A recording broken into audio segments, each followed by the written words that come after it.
de compartilhar com vocês o Ministério de Crianças. É um ministério desafiador. Nós já trabalhamos com crianças há algum tempo.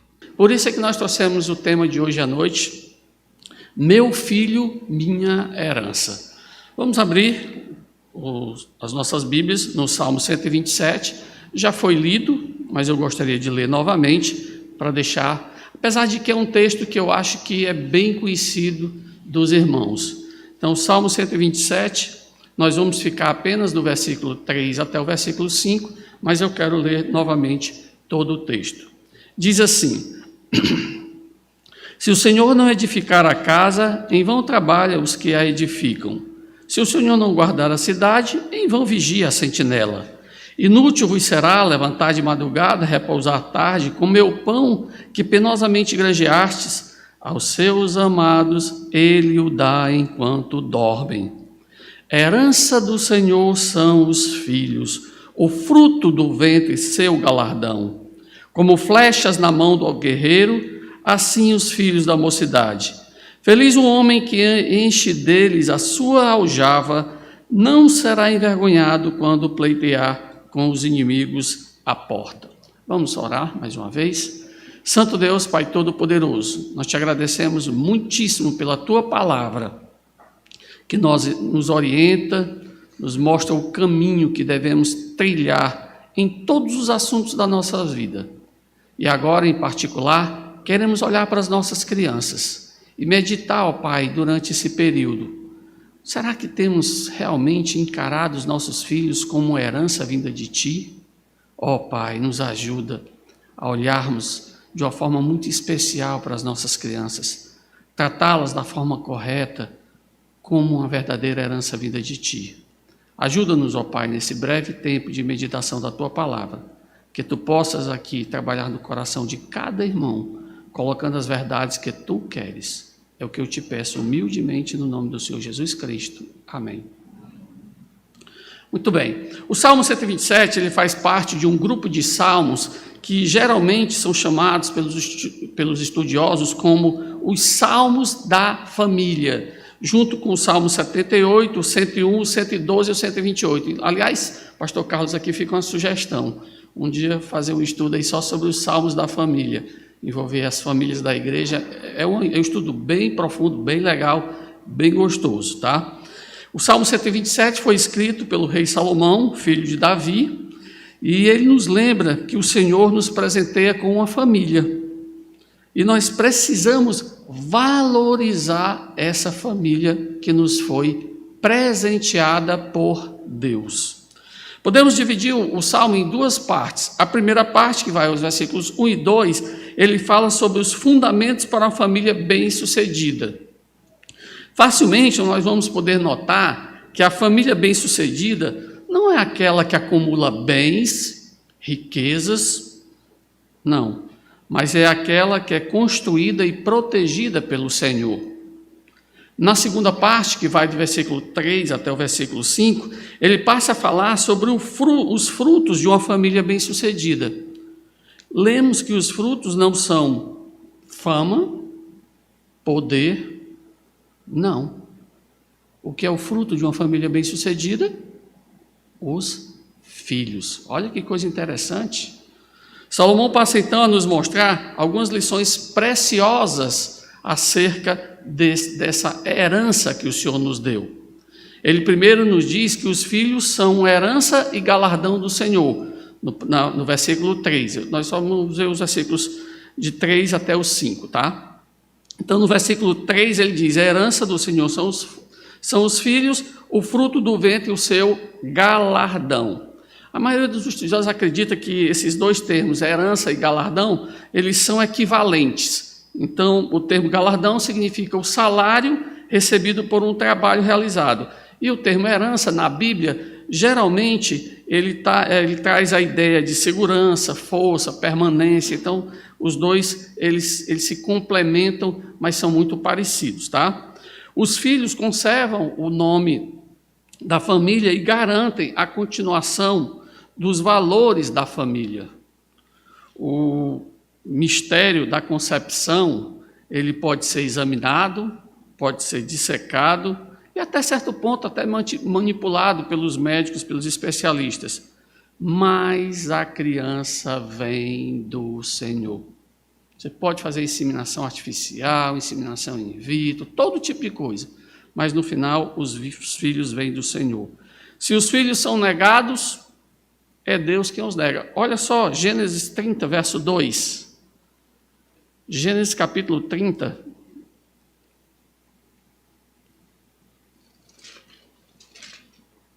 No verso 2. Eu vou pegar o verso 1 só para facilitar, apesar de que a história é bem conhecida. Vendo Raquel que não dava filhos a Jacó, teve ciúmes de sua irmã e disse a Jacó: dá-me filhos, senão morrerei.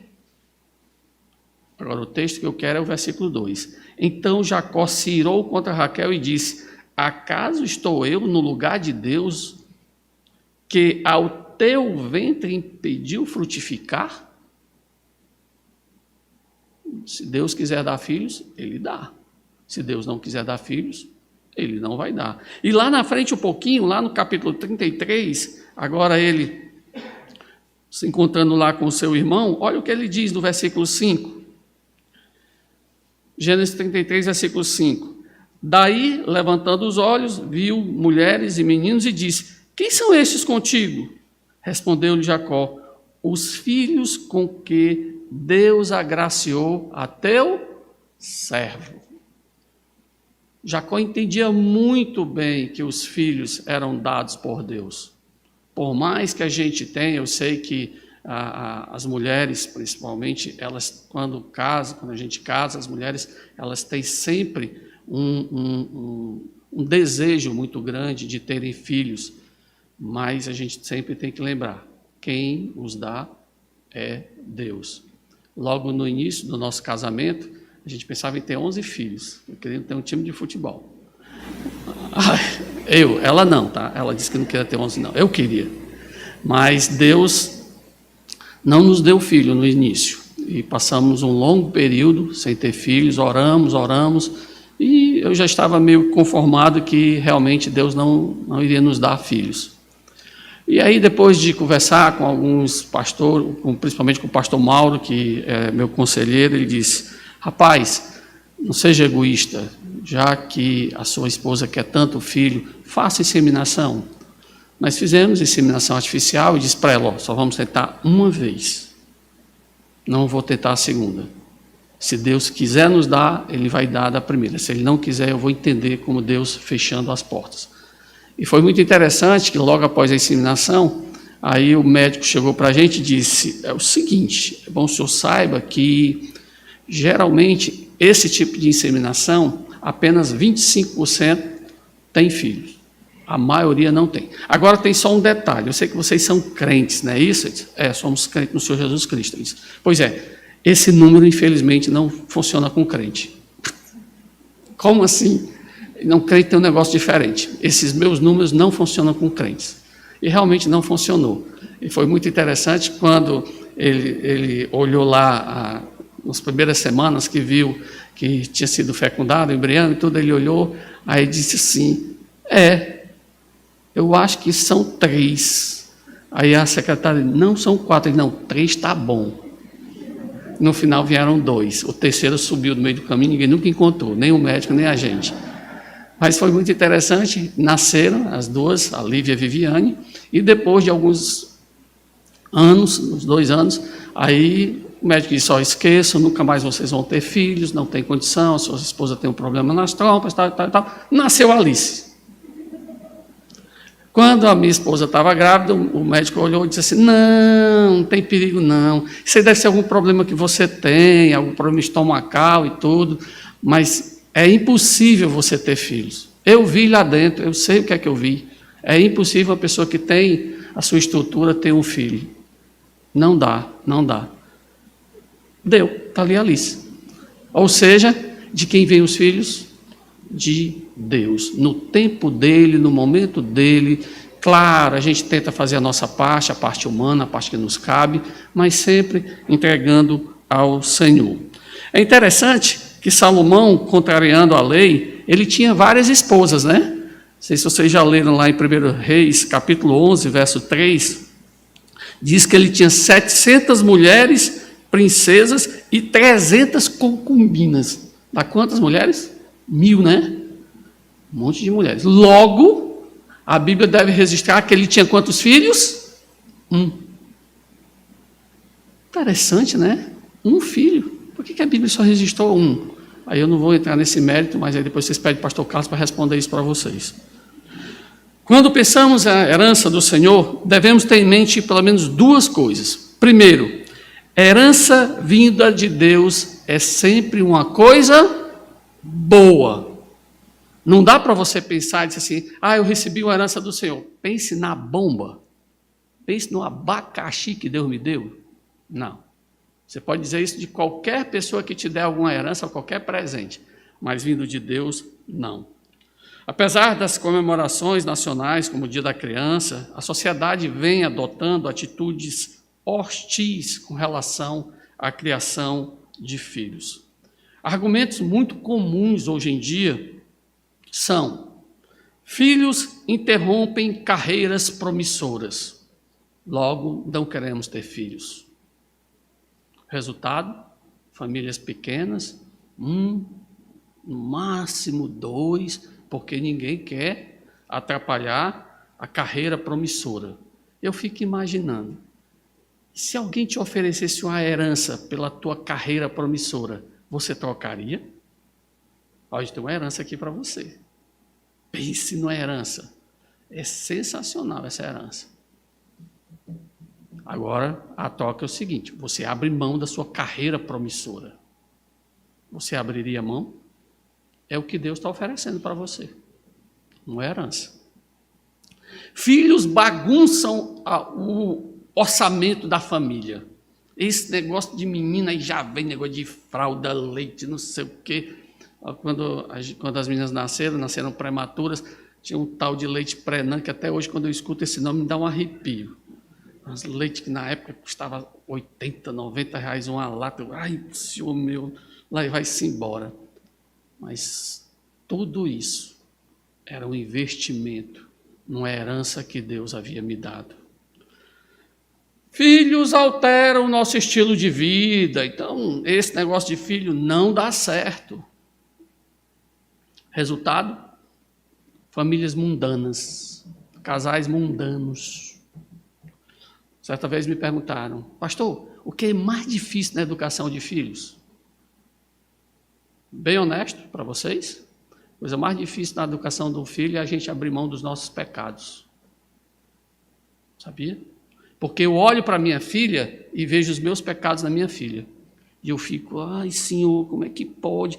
Tanta coisinha boa. Aliás, tem umas coisinhas boas que podia copiar do papai, mas tem que copiar logo o que não presta. Aí ninguém quer ter filhos. Para quê? Para me ver meus pecados? E às vezes eu não quero tratá-los.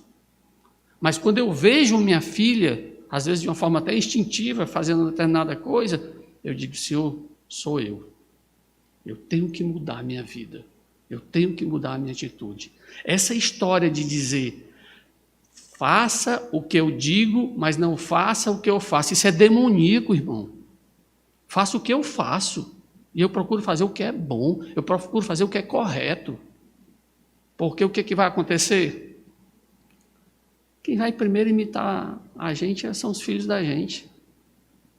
Olha para os filhos do pastor Carlos. É o pastor Carlos de saia. Não é não? O jeitinho dela. Eu vejo a Julinha ali, eu vejo assim, eita, isso aí é o pastor Carlos de saia, não tem nem dúvida. O jeitinho dele e tudo, impressionante, quando eu vi ele nas primeiras vezes e tal. Não tem jeito, O pastor Carlos tem que tratar os pecadinhos dele para que aquela mocinha ali de saia possa corrigi-los. Todos nós somos assim. Eu me vejo nos erros das minhas filhas. Eu olho e fico...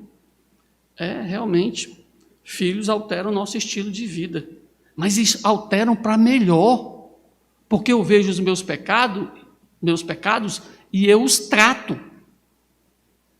Isso deve ser um orgulho para nós. Como é bom ter alguém que nos vigiando 24 horas por dia.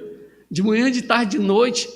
nos mostrando, não apontando. Minha filha não chega para mim, ó pai, o senhor está pecando, ó pai, o senhor está fazendo. Não, agora começa a crescer, começa a aprender as coisas, começa a verificar alguns erros. Mas desde pequenininho, você vai notar todas essas coisas. Além do mais, ainda tem aqueles que dizem, não dá não, porque filho nem sempre sai do jeito que a gente quer. Não é? Então, quem disse que quando a gente junta 2 pecadores dá alguma coisa que preste? Aliás, vocês sabem qual é a maior mentira que as pessoas contam? É aquela história quando vão casar, né? Aí junta 2, assim, agora sejam felizes para sempre. Tem algum lugar da Bíblia esse texto? Tem não. A Bíblia diz, junta os 2, e os 2 vão aprender junto a servir, a amar e tudo, mas não tem lugar nenhum na Bíblia que diz, na hora do casamento, juntou aqui o homem e a mulher, e agora sejam felizes. Eu quero que sejam felizes, mas é difícil, irmão. São 2 pecadores. Como é que você junta 2 pecadores? Pecado mais pecado dá pureza? Aonde? Que matemática é essa? Não existe essa matemática. A matemática é exatamente o contrário. Pecado mais pecado dá mais pecado. Então a gente está junto para tentar se ajustar. E quando chega o filho, aí é que a gente vai trabalhar esse ajuste. Aí é que a gente vai corrigir mesmo. E como é gostoso ter uma família consagrada a Deus, ver famílias que realmente honram o nome do Senhor. Pensamentos como esses que eu disse para vocês não conhecem o Deus que diz, a herança do Senhor são os filhos. Ou se conhecem, não confiam no Senhor. Não, eu acredito sim que o filho é herança, claro. Tem quantos filhos tu? Nenhum. Ué, mas tu tem problema de saúde? Não. E? Né? Irmãos, levem a Bíblia a sério. Cuidado. Cuidado com aquilo que vocês dizem. Porque, infelizmente, a gente diz uma coisa e vive outra coisa. Segundo, a herança precisa ser cuidada e protegida. De que forma eu posso cuidar e proteger essa herança? Primeiro, cuidando pessoalmente desse tesouro. Infelizmente, muitos pais têm terceirizado a criação de filhos. Filhos cuidados por empresa. Eu tive, há pouco tempo atrás, uma criança que chegou para mim e disse, tio, eu estou com crise de ansiedade. Era uma criança de 6 anos. Estou com crise de ansiedade. Aí eu disse, é mesmo? Vamos lá para a minha sala. Levei ele no meu gabinete, conversei com ele, a gente acompanhou e tudo. E era notório que o maior problema de ansiedade daquela criança, o que era? Mamãe, trabalhando 2 expedientes, médica, ele encontrava com a mãe, ele às vezes via a mãe de 2 em 2 dias. O pai saía para trabalhar às 7 horas da manhã e voltava às 8 horas da noite. E esses filhos eram entregues a quem? A babá. A babá cuidava deles. Cuida muito bem, não deixa faltar nada, né? Não. Deixa faltar o principal.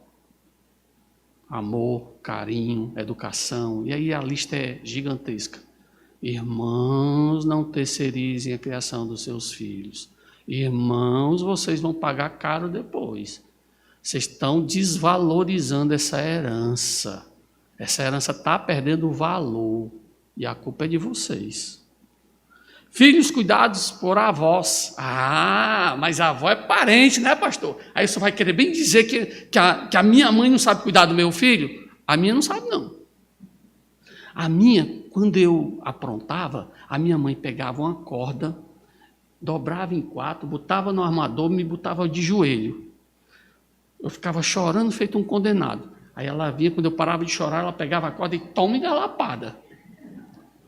A minha filha, quando eu falava em disciplinar minha filha, a minha mãe, meu filho, não faça isso, os tempos são outros. Mãe, eu apanhei, eu não estou entendendo, como é isso? Eu levei lapada de todo jeito. Não, meu filho, não faça isso, não. Vocês já ouviram que os filhos para os avós são os filhinhos de açúcar, né? lambe que nem presta, mas também só faz lamber e estragar.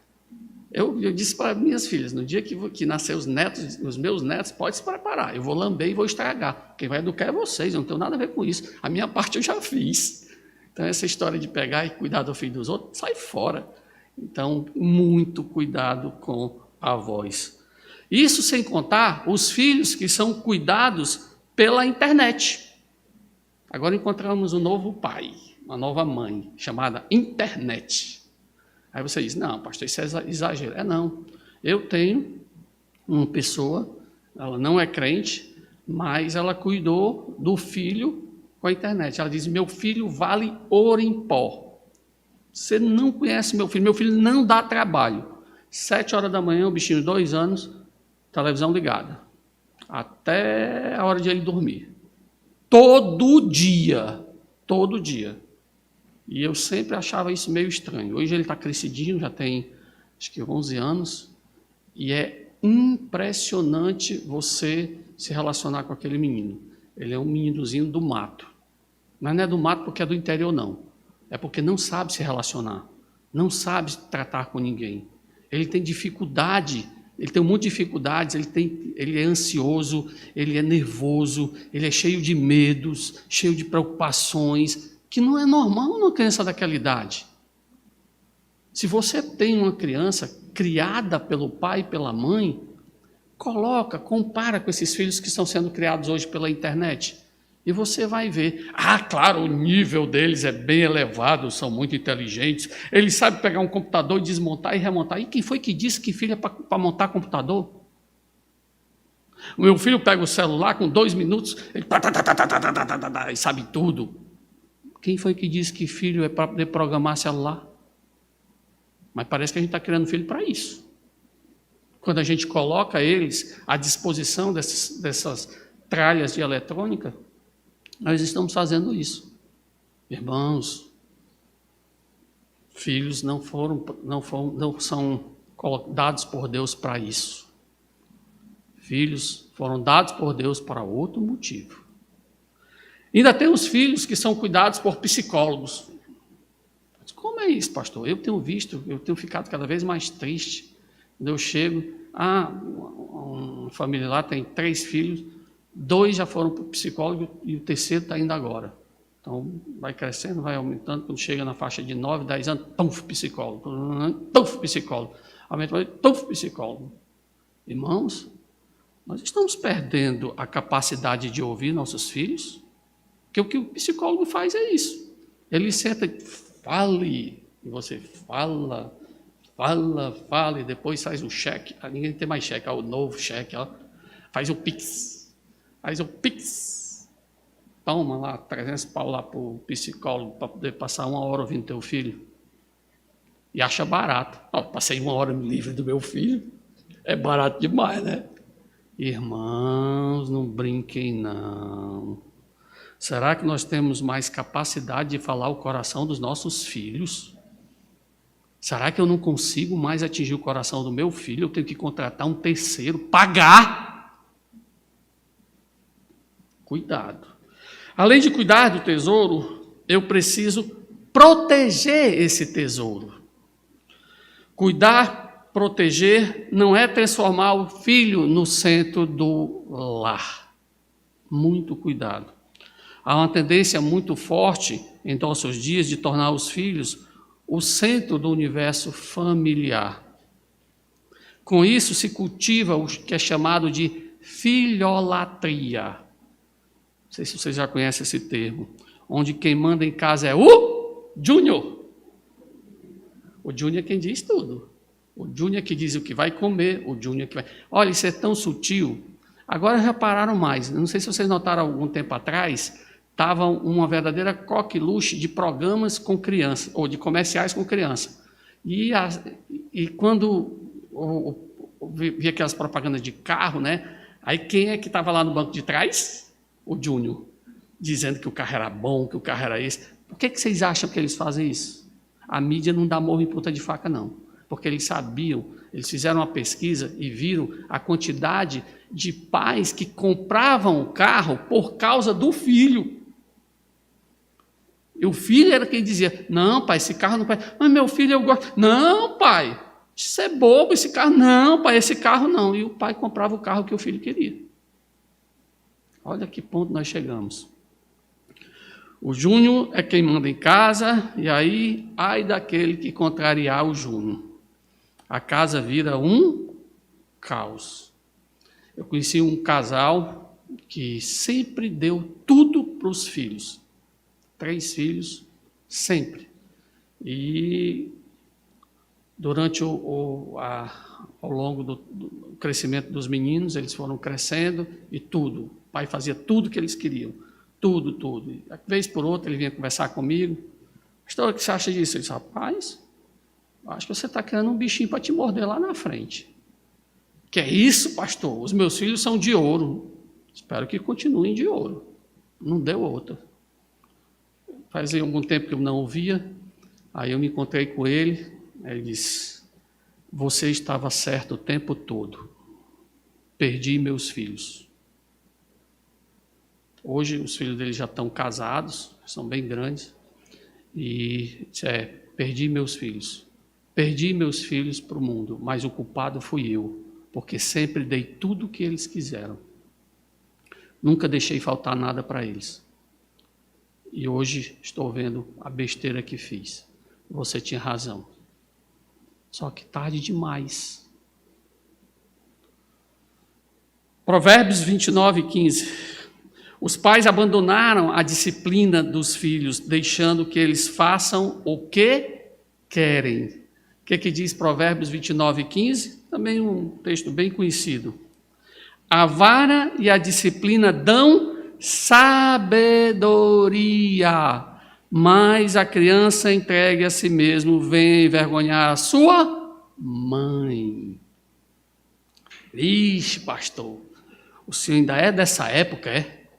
Esse negócio aí de disciplinar a filha, é?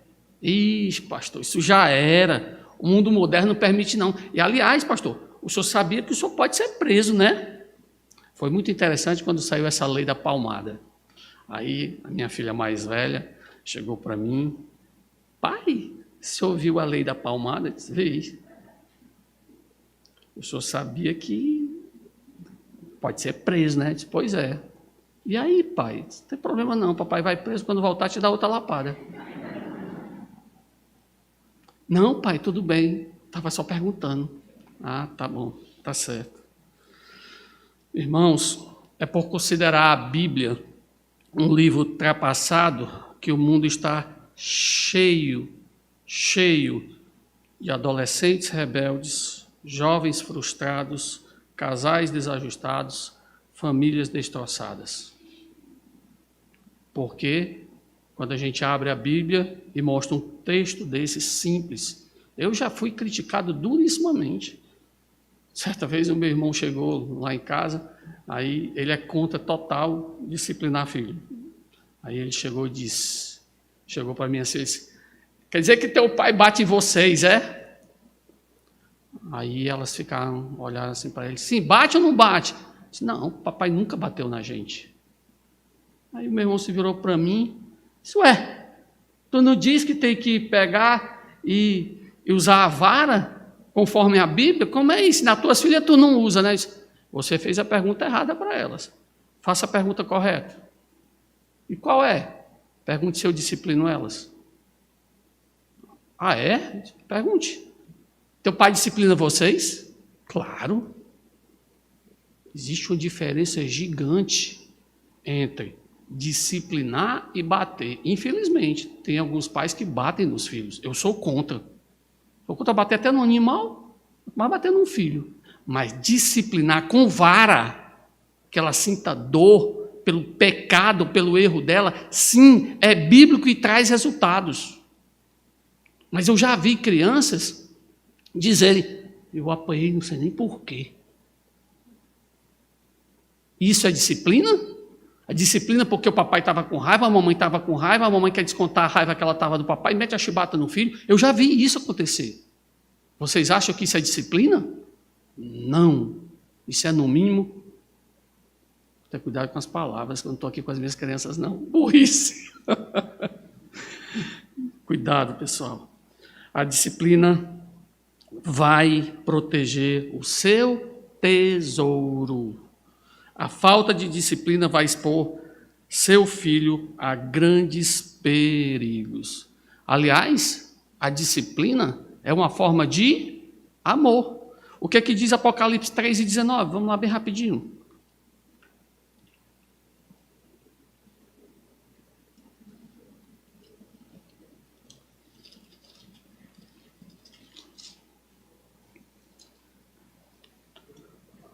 Apocalipse 3:19 diz: Eu repreendo e disciplino a quantos amo. Eu repreendo e disciplino a quantos amo. Sabe o que é que eu digo para as minhas crianças, lá na sala, lá na minha salinha? Eu digo, se seu pai não lhe disciplina, questione o amor que ele tem por vocês. Vixe, tio, você apronta. E o papai passa a mão na cabeça do Júnior. Não, Júnior, não te preocupa não. Ô, Júnior, não faz isso. O que o papai está dizendo? Eu não estou nem aí para o Júnior, eu não amo ele mesmo. Porque a Bíblia diz que a repreensão e a disciplina faz parte do amor. Deus nos disciplina porque nos ama. Vocês já levaram lapada de Deus? Eu já levei muitas. E às vezes eu saio chorando. Sinceridade. Tem umas pancadas dolorosas. E eu vou deixar de disciplinar minhas filhas? Não. Eu vou disciplinar sim, porque é prova de amor. Certa vez perguntaram à filha do Billy Graham onde estava Deus nos atentados de 11 de setembro nos Estados Unidos. A resposta dela eu achei simplesmente fantástica. Nós proibimos a oração em sala de aula. Proibimos a leitura da Bíblia nas escolas. Proibimos a disciplina com vara em nossos filhos. Adotamos padrões mundanos em nossos comportamentos. Simplesmente, nós expulsamos Deus de nossas vidas. Ele viu tudo, mas nós não permitimos que ele fizesse nada. Olha que coisa interessante. Ele viu tudo. E nós não permitimos que ele fizesse nada. Deixar de aplicar a disciplina em nossos filhos é expulsar Deus da vida de nossos filhos. É tirar a proteção do tesouro que o Senhor nos deu. Muito cuidado. A terceira forma de cuidar e proteger é investindo na forma correta. Quem recebe uma herança, com certeza a primeira coisa que você vai fazer, o que é? É verificar a melhor forma de investir, né? Olha, eu ganhei aqui uma bolada aqui, ganhei aqui 1 milhão. Eu vou ver aqui se eu vou investir no Tesouro Direto, se eu vou investir no CDB, se eu vou investir em letras cambiais, se eu vou investir... Não é isso? Então você vai querer investir. Você não vai dizer, recebi aqui 1 milhão, deixa aí dentro da gaveta. Não tem problema não. Se você for uma pessoa normal, você vai querer investir. Muito bem. Como é que você tem investido na sua herança, no seu filho? Pastor, esse eu invisto pesado. Você não tem noção, não. Melhor colégio da cidade, caro, eu pago. Aí tem um detalhe. Além de pagar o colégio, eu ainda pago professores particulares para acompanhar o Júnior, porque o Júnior tem que estar afiado. Tem mais, os melhores curso de chinês, inglês, francês, italiano. O Júnior sabe pelo menos umas 4 ou 5 idiomas. Vai falar com o Júnior, pastor? Só está por fora do Júnior. Muito bem. Deixa eu só te perguntar uma coisa. Você esqueceu de onde veio esse tesouro? O que nós lemos? Herança de onde é que veio? Do Senhor, não é isso? Logo, que tal investir na fonte desse tesouro? Eureka, tesouro veio do Senhor, logo eu vou investir na fonte, não é não? Palavra do Senhor na vida do meu filho, a igreja do Senhor na vida do meu filho, os servos do Senhor na vida do meu filho. Eu não quero que meu filho se envolva com o mundo. Quem são os amigos do seu filho? Os coleguinhas do colégio dele, tudo descrente, tudo diz um monte de porcaria e o meu filho está envolvido nessas coisas. Quando as amiguinhas das minhas filhas pediam para elas irem dormir na casa dela, eu nunca deixei. Ele disse o contrário, eu disse, claro, na hora que elas quiserem vir, lá para casa elas vêm. Só que elas têm que vir domingo, 9 horas da manhã. Adivinha o que acontece domingo, 9 horas da manhã? A escola dominical. E tem mais, se quiser eu passo e pego. E levava para a minha casa. Onde é a minha casa? A igreja. Então eu passava, pegava as amiguinhas delas, levava para a igreja, evangelizava, descrente, levava, trazia, trazia. Elas gostavam, tinha uns que não gostavam, não queria mais papo, tudo bem, não tem problema. Nunca mais queria vir na minha casa, tudo bem, não tem problema. Irmãos, nós precisamos investir da maneira correta. Eu acho que essa herança está perdendo o valor dia a dia por falta de investimentos no lugar correto. Falta de um devocional.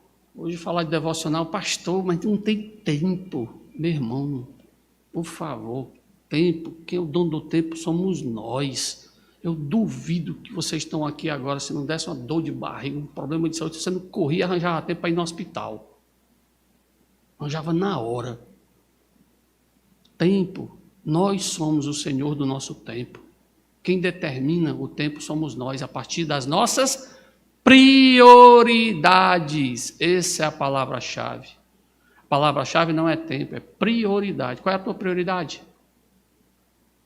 A ausência de um culto em família. Falar em culto em família, culto, o pastor já tem 3. E o pastor Carlos inventou um quarto aí, que negócio de estudo.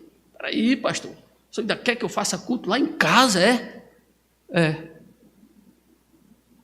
É. Oração em conjunto, nem nas refeições. Hoje em dia a família, para se reunir numa mesa para comer, tem exé. É porque, sabe, né, o fulano, ele acorda muito cedo, aí ele toma um café antes da gente, que vai para o colégio, e o fulano tem que trabalhar. As famílias todas destroçadas. Aquele momento de comunhão na mesa, onde todo mundo senta, para ter aquele tempo de oração, isso já era. Isso virou totalmente fora de moda, demodé, né? O pessoal usa a palavra, né? Que é isso, irmão? Não faça isso não. Traga isso de volta. Resgate esses valores. Presença na igreja? Pastor, virou falta de opção. Se não tiver o que fazer, eu vou para a igreja. Ei, pastor, também agora o senhor agora está pegando pesado. Não é bem assim, não. Todo domingo eu estou na igreja. Vamos fazer um teste? Caneta e papel na mão. Não, brincadeirinha. Não precisa de caneta, não. Vamos fazer só um teste, só na cabecinha da gente. Quantas vezes você já faltou o culto por causa de um passeio? Não, pastor. Também, né? Eu não sou de ferro, né, pastor? De vez em quando eu preciso passear, né? Por causa de um aniversário. Pastor, aniversário é uma vez por ano, né? Por favor, né? Eu não posso nem ir para o aniversário do meu coleguinha, do meu amigo. Peraí, né? Começando a complicar. Fazer compras no shopping. Mercantil. Eu fui usar esse termo mercantil. Isso é o novo. Quem faz mercantil? Não, pastor. Faz. Ela vai para o supermercado, sei lá o que faz lá. Mas eu conheço casais da minha igreja que dizem: pai, por que não vai dia de quarta-feira para o culto? Aí as crianças entregam tudinho, tá? Entrega mesmo. Não, tio, não dá para a gente vir não, porque o papai e a mamãe fazem mercantil dia de quarta-feira. Quarta-feira? Dia do culto de oração? É dia de fazer mercantil? Pois é, não sei por que o papai e a mamãe só gostam de dia de quarta-feira. Irmãos, por favor, dizer que a igreja é prioridade na nossa vida, será? Olha, a quem honra, honra. E agora eu vou falar da mulher da mãe da minha mulher, Dona Hilda. O pastor Carlos conhece. É considerado lá na igreja dela como uma mulher de oração. E ela é temida na igreja. Mas não é porque ela é igual a mim, braba. Não. Ela é simples, a voz mansa. Mas a Dona Hilda fala, ela raramente fala. Mas quando ela fala, todo mundo escuta a voz da Dona Hilda. A vozinha mansinha, agradável. Muito bem. A mulher, o testemunho dela é fantástico. Ela tem grupo de oração na casa dela, ela convida as pessoas para orar. Isso já faz sei lá quantos anos. Quando eu me converti, ela já tinha lá um grupo de oração na casa dela e até hoje ela tem. Muito bem. Certa vez eu estava na casa dela, passei para pegar minha esposa, na época a gente ainda não era casado ainda, a gente estava noivo, eu passei para pegar minha esposa para levar ela para a igreja. E a Dona Hilda também estava se arrumando para ir para a igreja. Chegou uma irmã dela, que há muito tempo ela não via, fazia anos que ela não via, essa irmã chegou para visitá-la, no domingo. Ela se arrumando para ir para a escola dominical. O que ela fez? Oi, mana, como é bom te ver. Você espera aqui, eu vou para a minha escola dominical, quando voltar a gente conversa.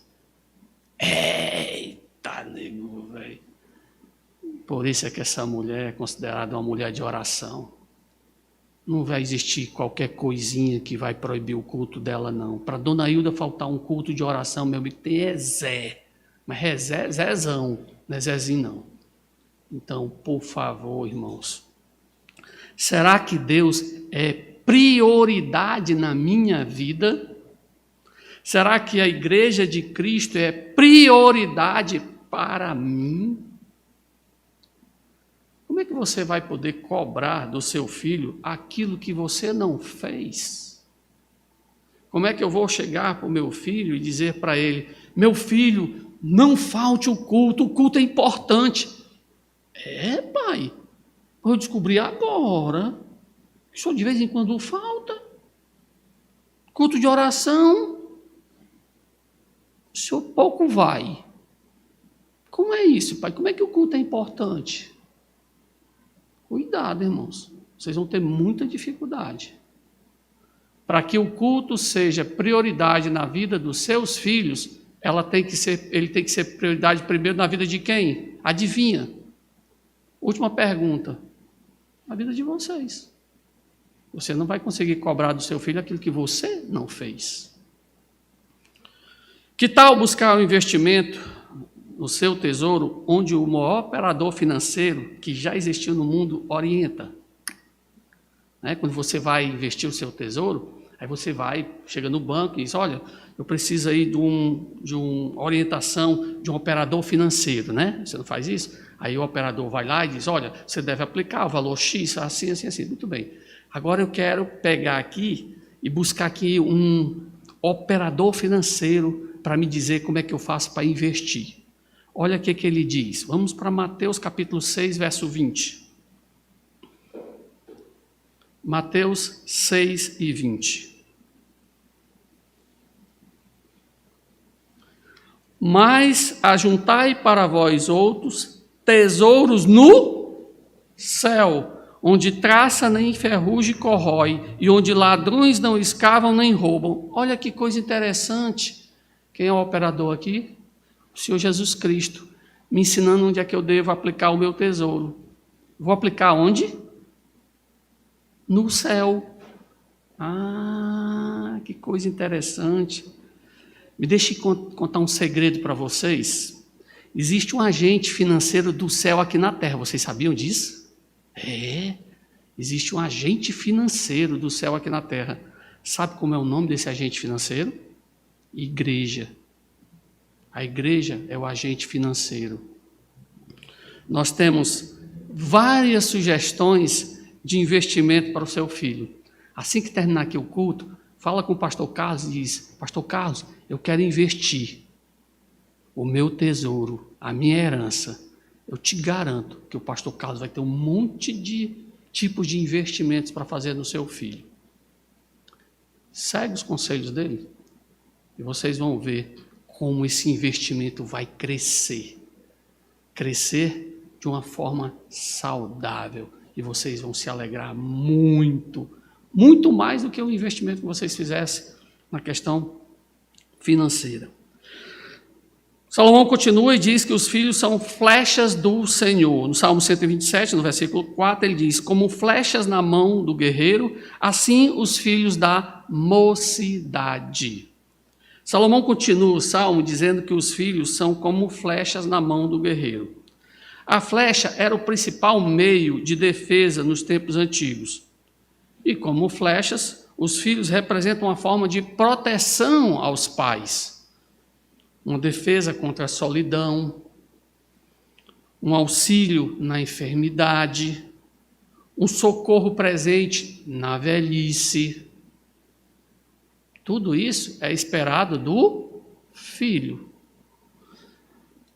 Mas não basta simplesmente a gente olhar para as flechas e tê-las na aljava. Nós precisamos, sim, mirar e acertar no lugar correto para que essa flecha faça o serviço dela. Eu já vi filhos que abandonam os pais porque foram flechas atiradas da maneira errada. Há pouco tempo atrás, falando com a senhora, ela fez tudo pela filha, tudo que você pudesse imaginar. Ela não é crente. A filha casou, foi morar na Europa. Ela diz: Vadson, nem no meu aniversário ela me liga. Tem mais de 2 anos que eu não tenho notícias da minha filha. Será que aquela flecha foi lançada da maneira correta? Como flechas, os filhos precisam ser direcionados. Imagine uma flecha atirada de forma errada. Não serve para nada. Você atira. Aliás, ela pode acabar atingindo algo indesejado. Eu não queria acertar ali, mas acertei. Você sabe o que significa a palavra pecar? Pecar é o quê? Errar o alvo, não é isso? Muito bem. Muitos pais têm pecado com seus filhos. Utilize bem essa flecha e nunca esqueça, essa flecha vale ouro. Por quê? Veio do Senhor. Não tem por que vai dar errado. Ela vai dar errado se eu atirar errado. Ela vai dar errado se eu colocar ela no lugar errado. Para onde você tem dirigido as suas flechas? Que conselho você tem dado ao seu filho sobre uma profissão? Ah, meu filho, já falei para ele, filho, na hora de você olhar para a profissão, você olha uma que ganha dinheiro, você fica rico. É isso? É isso que você tem ensinado para o seu filho, ficar rico? Que tal uma profissão que permita ele utilizá-la para servir a Deus? Certa vez eu vi uma mocinha que chegou para mim e pediu orações porque ela é crente e tinha decidido que ela queria fazer medicina, estava estudando desdobrado. Aí disse: você quer fazer medicina por quê? Eu disse: pastor, o meu sonho é poder servir as pessoas através da minha profissão. Eu acredito que a medicina seria um bom caminho. Que atitude fantástica, irmãos. A gente precisa de crianças que tenham essa mentalidade. Não coloque na cabecinha do seu filho só coisas mundanas. Dinheiro, filho, você tem que ter dinheiro. Se não tiver dinheiro, filho, você vai ser uma pessoa, não é ninguém. Para com isso. Existem outros valores para a gente incutir na cabeça dos nossos filhos. E por último, ele diz no versículo 5: feliz o homem que enche deles a sua aljava, não será envergonhado quando pleitear com os inimigos à porta. A palavra-chave que descreve o homem que tem filhos é feliz. Feliz, sim. Eu sou feliz por ter minhas filhas. Eu sou feliz quando eu chego do meu trabalho, eu passo o dia na igreja, e quando eu chego e vejo minhas filhas. Eu sinto prazer em estar junto com as minhas filhas, com a minha esposa. Infelizmente, muitos homens, às vezes, preferem até esticar um pouquinho, fazer serão, né? Hora extra, né? Para não chegar em casa só depois dos filhos dormir, porque não é brincadeira, o negócio é jogo bruto. Bruto é você que tem essa mentalidade tão tosca. Desculpa a franqueza, mas eu não consigo imaginar um pai que tem essa mentalidade e acha que isso lhe traz felicidade. Não, ele talvez seja a pessoa mais infeliz do mundo. Por quê? Porque a minha Bíblia diz que feliz o homem que enche deles a sua aljava. Feliz o homem que tem filhos. É isso que a minha Bíblia diz. O termo vai descrever aí prosperidade, tanto material quanto espiritual, enfatizando o bem-estar geral do casal com filhos. Cada filho é a nova fonte de vida para os pais, de alegria, de proteção e de santo orgulho. Você sabe o que é isso? Santo orgulho. Eu me orgulho de ter os meus filhos. Cada filho deve ser uma representação da imagem de Deus na terra, uma imagem que deve ser protegida e criada com todo cuidado. Apesar de ser difícil criar filhos em nossa sociedade, Deus quer que sejam bênçãos maravilhosas, não só na sua vida, não só na vida da sua família, mas no mundo. Nós precisamos criar filhos que abençoem. Eu quero encerrar com algumas sugestões, aliás, não são sugestões, são perguntas que eu queria que você respondesse no seu coração. Papai, mamãe, fecha o teu olhinho ali, medita um pouquinho, eu quero te fazer 4 perguntas. Primeiro, meus filhos são herança do Senhor? Responda no seu coração. Não precisa responder para mim, responda só para você. Meus filhos são herança do Senhor? Como é que eu tenho cuidado dessa herança? Tenho valorizado essa herança mais do que qualquer outro bem que possuo? Meu filho sabe que ele é para mim como herança do Senhor? Herança bem investida, são crianças na igreja, adorando a Deus, cultuando a Deus, servindo a Deus, evangelizando, interessadas na igreja. Essas são crianças que realmente são uma herança graciosa do Senhor. Que o Senhor nos oriente a usufruir dessa herança maravilhosa que Ele nos deu, que são os nossos filhos. Santo Deus, Pai Todo-Poderoso, muitíssimo obrigado pela Tua palavra, muitíssimo obrigado pelos nossos filhos. Perdoa-nos, ó Pai, porque muitas vezes erramos, pecamos por causa da nossa natureza ruim, por causa de escolhas mal feitas e acabamos por prejudicar essa herança tão graciosa que o Senhor nos deu. Ajuda-nos, ó Pai, a investir em nossos filhos no local mais adequado, a Igreja de Cristo. Que nossos filhos possam ser uma bênção para as nossas igrejas. É o que eu te peço humildemente no nome do Senhor Jesus Cristo. Amém.